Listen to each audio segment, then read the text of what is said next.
This session is all about me, the teacher. Okay, we all are teachers, but me is at the center. And what is that we should have in ourselves so that we can do justice to the teaching profession? We can create a everlasting or rather a permanent impact on the minds of our learners. So this is where we are going to learn or discuss today, the me, the teacher. Okay. Now, why you all are attending this training program of maybe 10 days?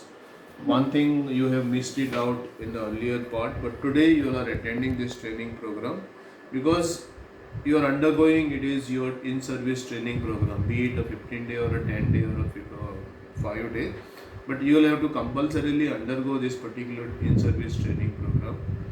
Uh, the second very important aspect is that you are undergoing this training program to acquire more and more knowledge. You are teaching for a certain number of years, but still, as teachers, we need to believe in learning every now and then, and that is where you are here to acquire more and more knowledge. You are here to add to your existing knowledge, and so that you can use this new knowledge in the further endeavors of yours. So the second point is you are here to acquire more knowledge, to know more about the new concepts that are emerging today in the field of teaching learning situations.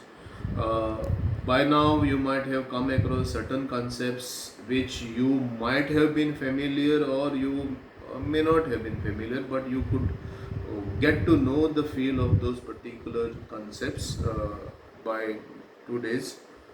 And then various areas of teaching learning process, teaching and learning, you cannot separate them. This process is interlinked. What as teacher we need to have in us, how the learning will take place, we have to also take that into consideration. Teaching learning process. Now the second very important aspect is that interact among ourselves on various issues concerning our school situations. But unfortunately, this is online training program. You are not interacting among yourself. Neither we can give you a group work so that you can interact and come out with various issues that you all are facing in your respective school situation. So that area is been ruled out.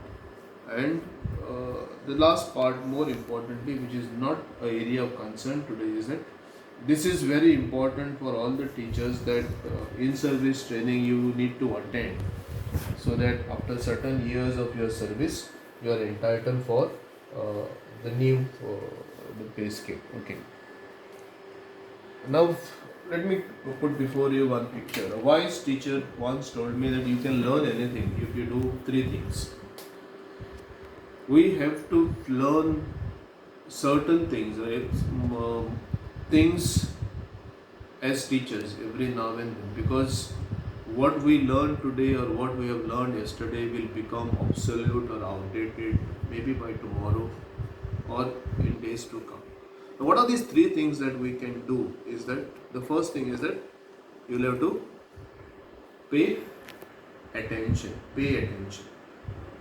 What could be the second thing? Can you answer? Can answer? Huh?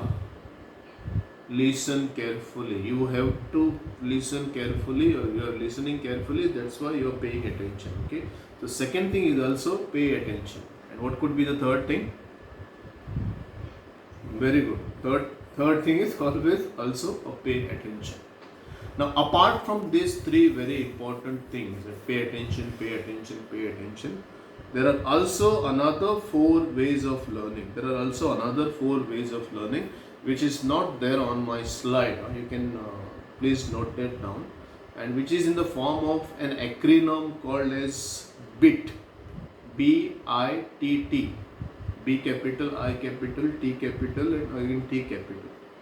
Now, BIT is an acronym from where the B is being told by someone. Now, I am telling you something, I am passing on some information to you so that you are learning.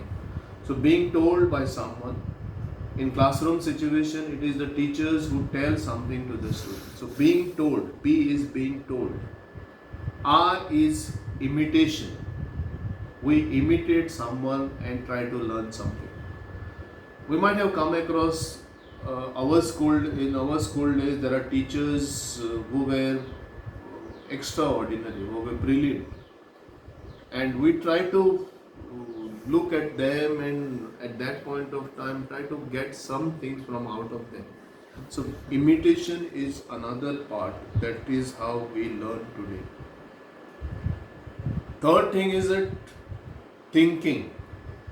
We always put our thinking caps and we go on thinking as to what we can do in classroom situation today, so that my interaction with learner is joyous or interesting, and I could make a everlasting impact on the minds of learners. So third area is thinking, and fourth area is trial and error method. Trial and error method. Now, trial and error method is we try, we fail, we try, we fail, but one fine day comes that we master that particular art. So can you give me some examples of what is trial and error in your day-to-day life, not from teaching perspective, but in your day-to-day life? What could be the example of trial and error?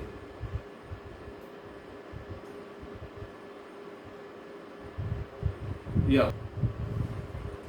Yeah, very good, very good, very good.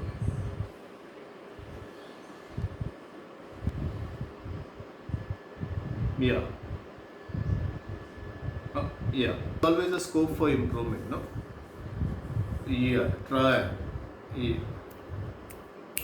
yeah. One day you go, especially when it comes to putting out the salt.